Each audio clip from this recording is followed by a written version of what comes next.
Saudações, amigos! Eu sou o Cristiano Gonçalves e esse aqui é mais um programa Contato OVNI Ufologia. Então, hoje é um programa especial em comemoração ao aniversário do caso do OVNI de Magé. Caso esse que a gente investigou in loco, né? Fizemos coleta de várias evidências que mostraram que realmente estamos aí diante de um caso ufológico que aconteceu em 12 de maio de 2020. Estamos então completando 2 anos do caso. Bom, o que eu preparei? Eu fiz uma...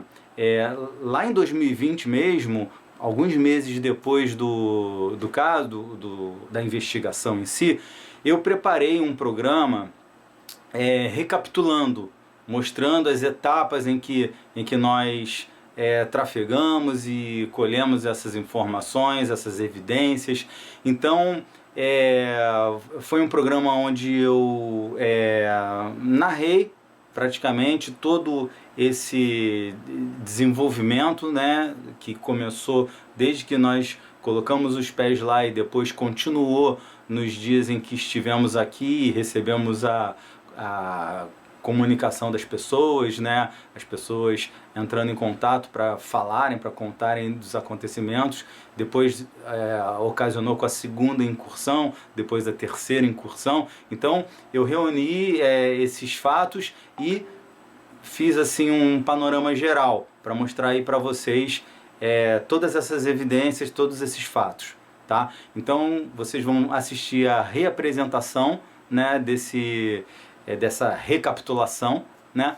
E antes, eu queria, como em todo o programa, pedir a você que ainda não é inscrito para, por favor, se inscrever no nosso canal.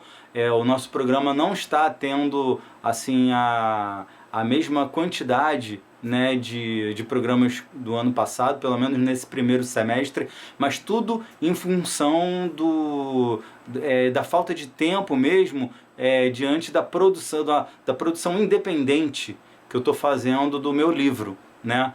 Eu queria inclusive já falar para vocês que a campanha de pré-lançamento do livro começa semana que vem, segunda-feira que vem, dia 16, tá? E vai ser numa live com o meu grande amigo Rodrigo Cunha, tá? A gente vai estar aí colocando o banner de divulgação da live, né? Então eu espero todo mundo lá acompanhando essa live com a gente, que vai ser bem legal. No final de semana eu estarei divulgando um pouco mais, vou lançar um outro vídeo divulgando a live, tá? Então conto com todos vocês. Se inscrevam aqui no canal, dá o like, é só fazer o que o videozinho pede aqui.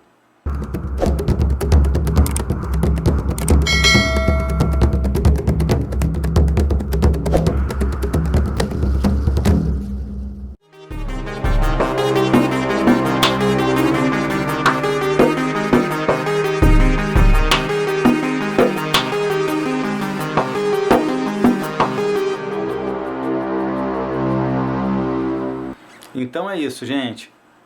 Segunda-feira que vem começa a nossa campanha de pré-lançamento do livro, tá? Eu conto com a participação de todos vocês. Vai ser um grande prazer e a gente vai estar falando de um dos temas do livro durante a live, que vai ser sobre a sociedade Vril, tá? Tema dentro da ufologia que é super importante, super interessante e que é muito pouco divulgado. Muitos de vocês provavelmente nunca ouviram falar dessa sociedade secreta Vril, que tem toda uma ligação com os nazistas e com os OVNIs. E vocês vão estar entendendo um pouquinho mais, conhecendo um pouquinho mais dessa história durante a live que a gente vai apresentar. E eu tô também montando uma palestra, né, sobre a sociedade Vril, que eu vou estar ministrando em futuros eventos aqui no Rio, em São Paulo, Minas. A gente vai divulgando aí no decorrer dos tempos. Então, gente, vamos agora então aí ao vídeo de recapitulação do caso do OVNI de Magé, a reapresentação. Vamos lá.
abril e início de maio de 2020, moradores relatam vários avistamentos de OVNIs sobrevoando por Magé.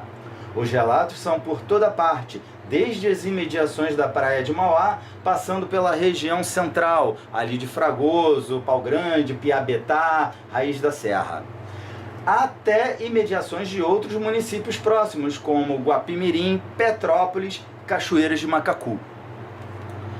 Os OVNIs foram descritos em sua maioria como uma esfera luminosa nas cores vermelha, azul, amarelo ou verde, sendo a vermelha mais constante. Seu tamanho variava em comparações com o tamanho de um Fusca ou um micro-ônibus. Os movimentos eram velozes ou lentos, permanência estática ou movimentos em zigue-zague, contínuo com curvas fechadas de 90 graus, sem movimento freático ou desaceleração, aquele movimento que desafia a compreensão humana. Na noite do dia 11 de maio, muita movimentação no céu. Pessoas relataram OVNIs e também a presença de helicópteros pretos que fazia muito barulho. Até que por volta de 1h pouca da madrugada, do dia 11, segunda-feira, para o dia 12, terça-feira, deste mês de maio de 2020, aconteceu um grande estrondo, como uma explosão de grande magnitude, chamando a atenção de vários moradores que saíram às ruas para ver o que estava acontecendo. Então esse foi o grande acontecimento que resultou aí na nossa investigação e nas evidências que coletamos. Pois bem, eu, Cristiano Gonçalves, representando o grupo Contato OVNI Pesquisa de Campo, fui até a cidade de Magé, acompanhado por mais 3 amigos ufólogos, entre eles o Ribamar Menezes, e fizemos lá a pesquisa de campo, aquela pesquisa como deve ser feita, que inclusive é o que eu disse que foi ignorado aí pelos aqueles que se autodeclaram os donos da ufologia, né? Mas que em particular não tem trazido absolutamente nada de novo para o cenário ufológico, né? Ficam só revisitando casos antigos e fazendo aquelas promoções, aqueles cursos malucos para angariar fundos, né? Mas vamos deixar isso para lá. Iniciamos a investigação no dia 13 do 5, né? Na quarta-feira, e fomos até diretamente em contato de Marcelo. O Marcelo é o pai da Malu. Quem é a Malu? A Malu é a cantora da cidade lá e que foi a responsável por propagar essa notícia que tomou aí as mídias, foi parar na Rede Globo, inclusive fez com que a Rede Globo também se deslocasse para lá, e inclusive entrevistou 2 dos ufólogos que estavam nos acompanhando. Quer dizer, fez todo esse movimento acontecer. Inclusive até agradeço aí a Malu, porque a repercussão que foi tomada foi graças à atitude dela, né? Inclusive ela nem imaginava que ia tomar uma proporção dessas. Mas Marcelo foi o primeiro que chegamos até ele para coletar seu depoimento, e ele nos relatou a presença do OVNI. Na verdade, os helicópteros chamaram a atenção dele, que fez com que ele fosse até a rua para dar uma olhada, e ele não só os helicópteros, como ele viu também o OVNI de coloração vermelha, uma luminosidade vermelha, né?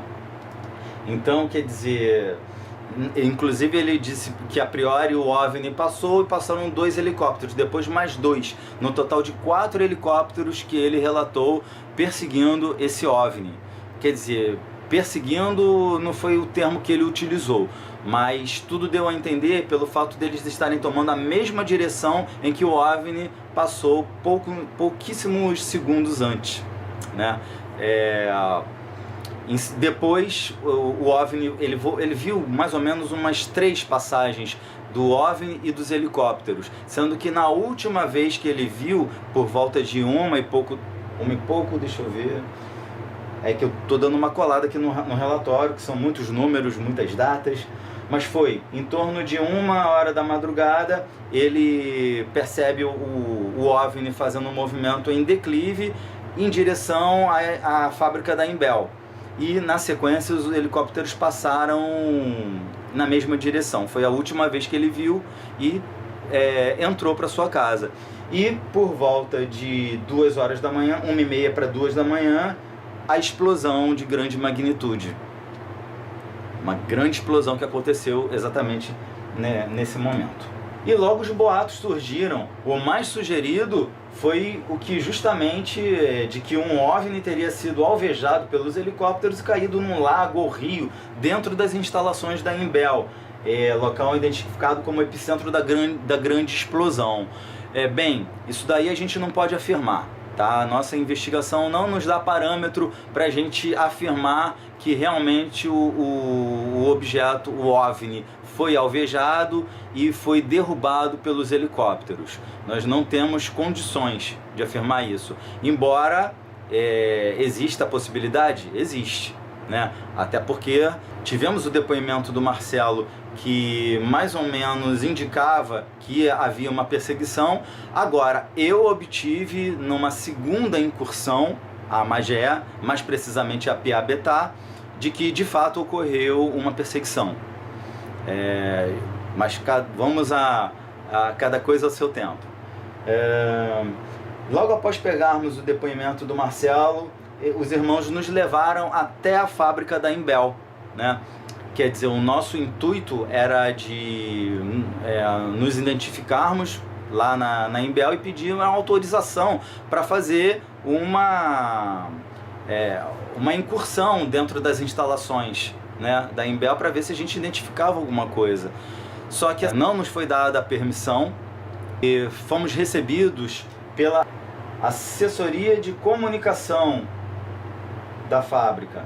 Ela então nos convidou para entrar, inclusive junto conosco estava o pessoal da reportagem de uma TV de Petrópolis, a Giro Serra, né? Eles estavam lá junto com a gente, também querendo alguma informação a respeito do que estava acontecendo, e eles estavam lá na coletiva de imprensa, né?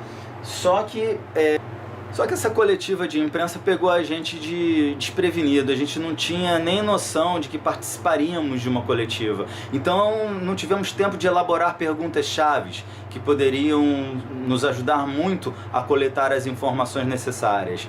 Porém, a assessoria obviamente negou tudo, negou inclusive a presença de helicópteros, mas depois, em contradição, disse que os helicópteros que estavam sobrevoando por ali não pertenciam à fábrica, né?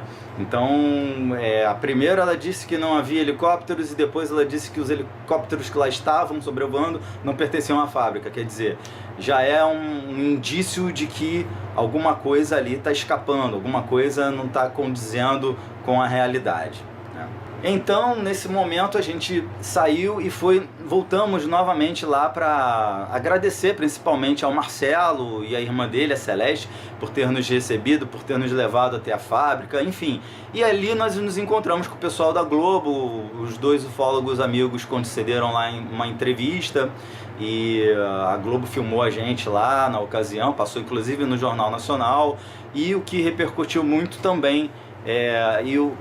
Inclusive o repórter que estava lá era o Fábio Jutzi, da Rede Globo, e eu achei muito bacana a postura dele. Ele adotou uma postura séria, o que a gente está muito acostumado com certos repórteres que fazem chacota do tema e tudo mais, e realmente não aconteceu.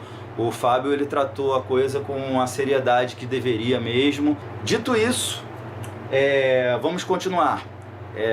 Dali do Marcelo fomos até o centro de Fragoso, é um dos bairros centrais ali de Magé. Paramos para fazer um lanche e aí foi que nos deparamos com uma sequência de 10 explosões.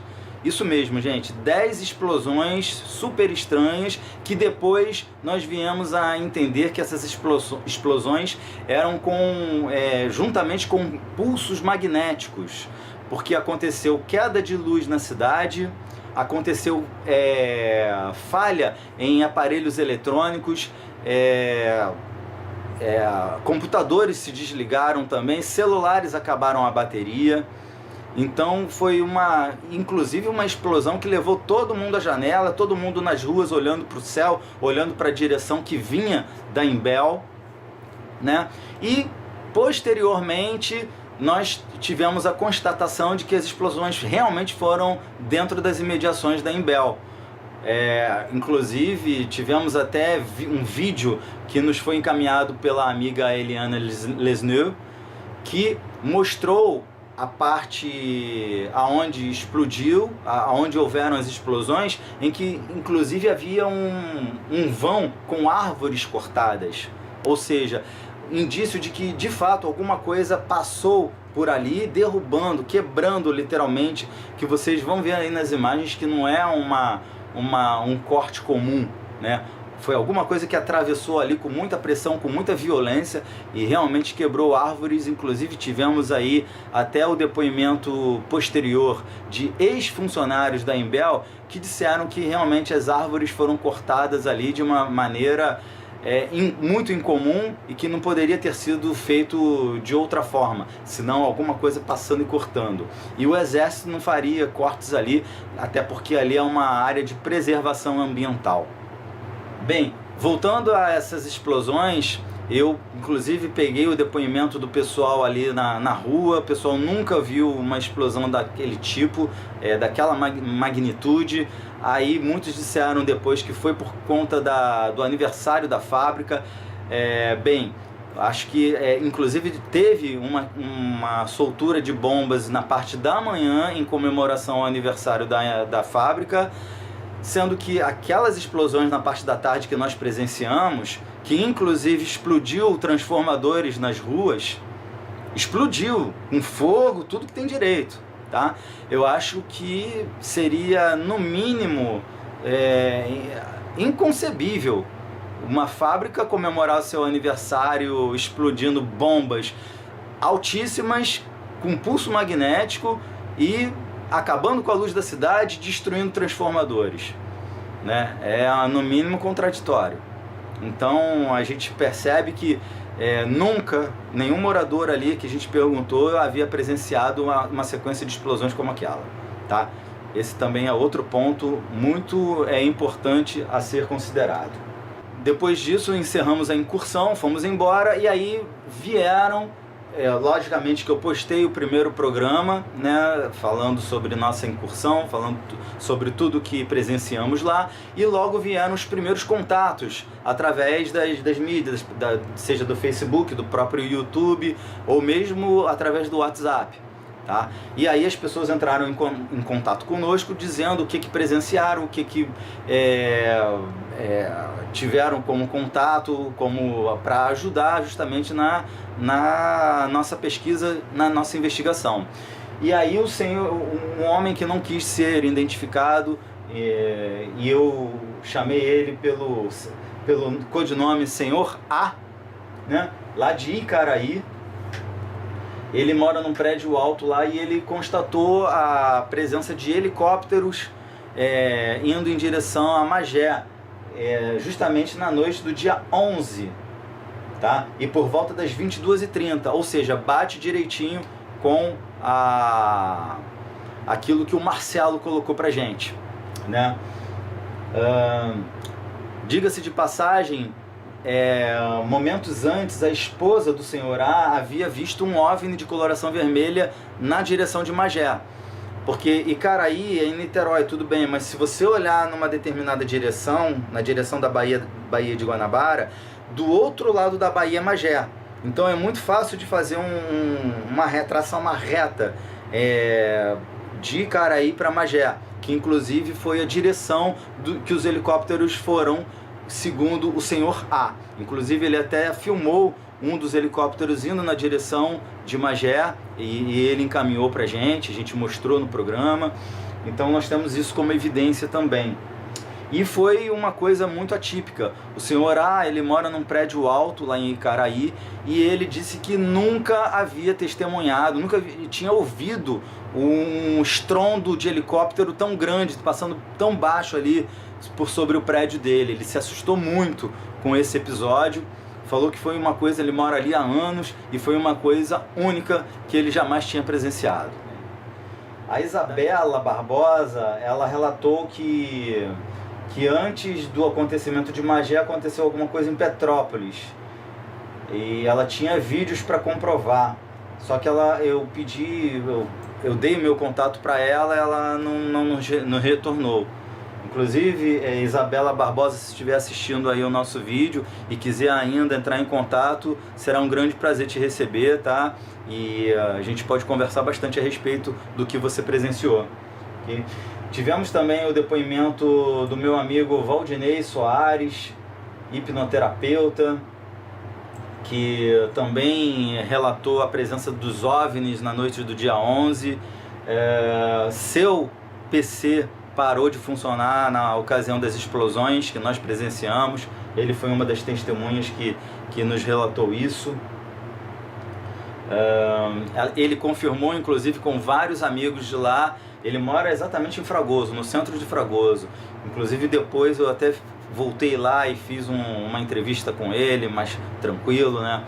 E aí ele nos passou muita coisa.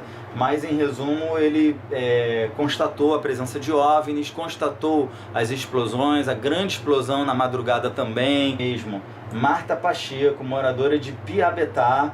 Eu fui até a casa dela e fizemos uma entrevista que eu considero uma das mais importantes do caso, porque a Marta, ela simplesmente, ela não só vê o OVNI vermelho, mas ela vê muito próximo.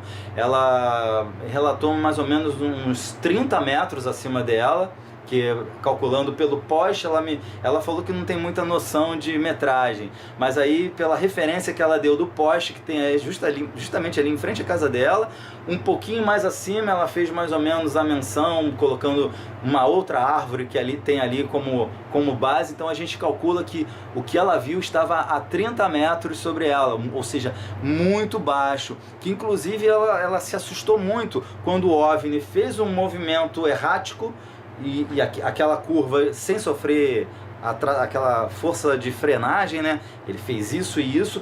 E o helicóptero, ele tentou fazer um movimento parecido, o que assustou muito ela, que ela pensou até que o helicóptero poderia bater nos fios ali ou cair. Que o helicóptero fez um movimento também de curva, mas obviamente com um movimento frenático, e seguiu na direção do OVNI. Então, o que Marta disse, pelos poucos segundos que ela viu a movimentação ali em cima dela, foi de uma perseguição, literalmente uma perseguição. O horário era em torno de 22h45, em torno de 22h45, ou seja, a gente percebe que aquilo que o Marcelo disse lá no primeiro depoimento corrobora com o que a Marta acaba dizendo aqui. Ou seja, se a gente for fazer uma comparativa de espaço aéreo, é perto. Piabetá para Fragoso, Pau Grande, Raiz da Serra, aquelas imediações todas. Num panorama espacial fica tudo muito perto, tudo muito tranquilo de ser trafegado em segundos por alto, né, por um helicóptero de uma cidade para outra.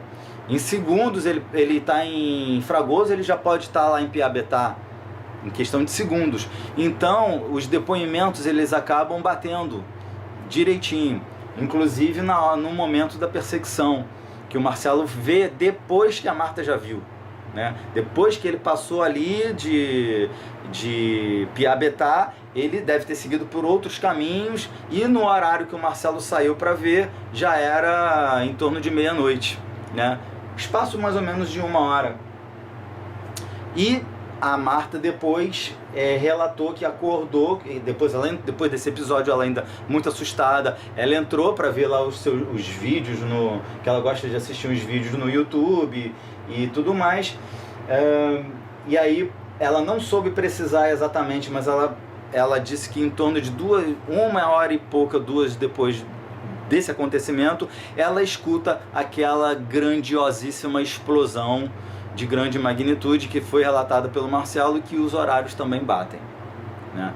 Então nós tivemos aí um relato que um corrobora o outro, de duas pessoas que não se conhecem, né, de lá da região. Em seguida, depois que a Marta me concedeu os depoimentos, ela me levou a um senhor que também declarou ter visto os helicópteros. Inclusive depois a Marta encontrou com o seu genro, Lucas Lourenço, que mencionou não somente a explosão, não somente ele disse também ter ouvido a grande explosão, como também o tráfego de helicópteros, os OVNIs e a estranha presença de caminhões grandes na rua dele. Ele mora relativamente perto da fábrica Imbel, e nessa ocasião, no dia seguinte, ele relatou a presença logo na parte da manhã de caminhões fechados ali, passando pela rua dele, um local que não é um local propício a passar os caminhões, e muito menos caminhões daquele porte, segundo ele. Então é outra coisa a se considerar.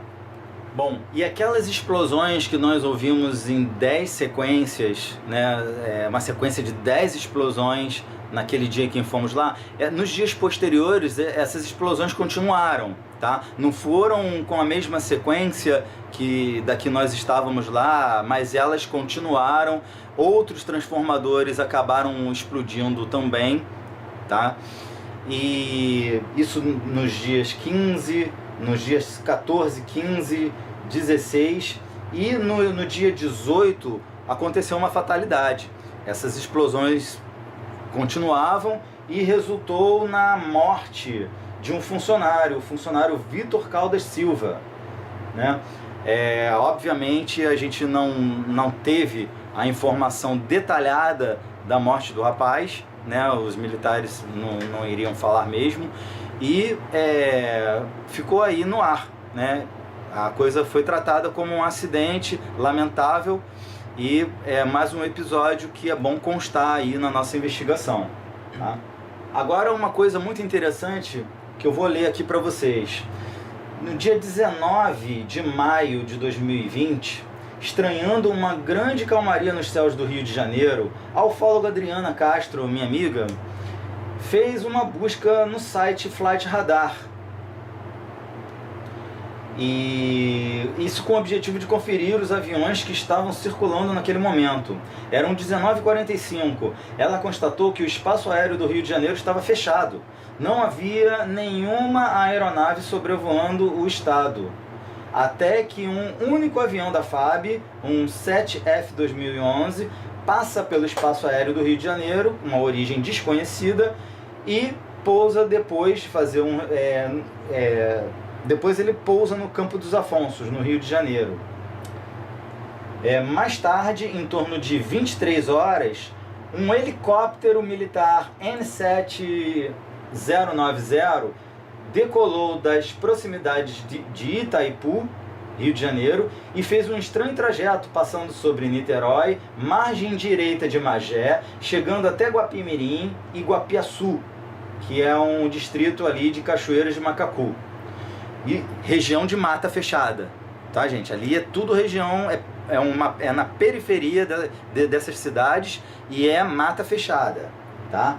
Então ele retorna novamente para Magé, dessa vez passando mais pelo centro de Magé, nas mediações de Fragoso, Piabetá, e depois ele toma a reta até a Ilha do Governador, né? E agora, quer dizer, isso daí foi tudo constatado através do site Flight Radar, tá? Aí a gente vê aí dois nomes novos no caso, né? Que é Guapimirim e Cachoeiras de Macacu. E eu tenho um amigo que trabalha com material orgânico e agricultura orgânica, e ele conhece bastante gente que tem sítios nessas imediações ali de Guapiaçu, Guapimirim, ele é um grande entusiasta da ufologia, e eu pedi a ele, bom, já que você tem amigos naquelas imediações, pergunta a eles se por acaso eles viram alguma coisa atípica, fora do comum, circulação de militares ali, alguma coisa estranha aconteceu ali naquelas matas, enfim, alguma coisa que justificasse um sobrevoo militar ali, né? E para espanto desse meu amigo, que conhece aquela gente ali, aqueles sitiantes ali há muito tempo, mais de 10 anos, na ocasião em que ele foi conversar sobre esse assunto com eles, ele não conseguiu nada. O pessoal ficou com muito receio de falar qualquer coisa que seja, realmente se retraíram, e esse meu amigo ele se espantou, porque é uma gente muito espontânea, muito aberta, o pessoal gosta de prosear, gosta de conversar, e sobre esse assunto eles se calaram. E aliás, eles não só se calaram, como eles se retiraram. Ficou nítido ali que alguma opressão aconteceu, alguma coisa fez com que esses homens, essas pessoas, ficassem com muito receio de sequer falar do assunto, tá? Isso daí, de uma certa forma, justifica a nossa suspeita, né? Não foi à toa que os militares estavam sobrevoando e dedicando tempo naquela imediação. Isso nos leva a suspeitar de que alguma coisa tenha acontecido ali naquela região de mata fechada também.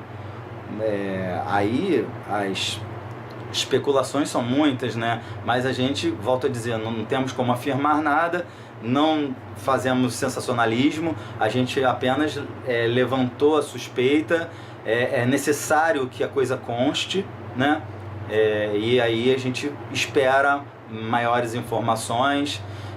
Seria muito interessante que você, que é morador, que tem alguma coisa ainda para falar, seria muito interessante que vocês viessem até a gente, entre em contato comigo, tá aí o meu e-mail na descrição do vídeo.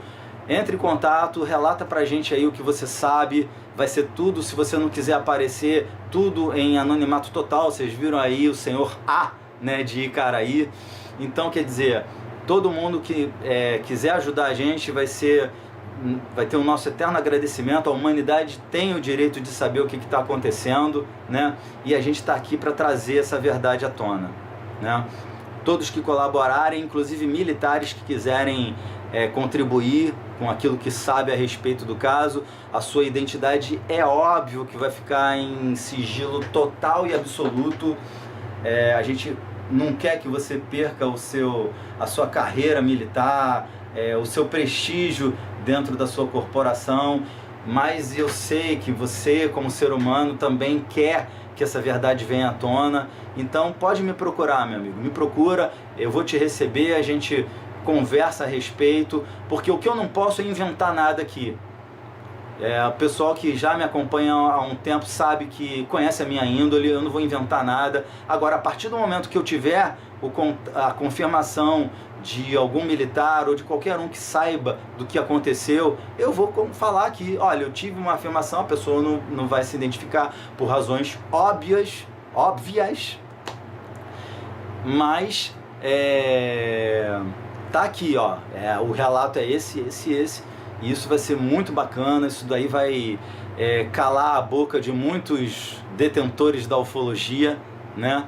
E vai ajudar aí a gente a trazer essa verdade aí para todo mundo, que, volto a dizer, todo mundo tem o direito de saber, né?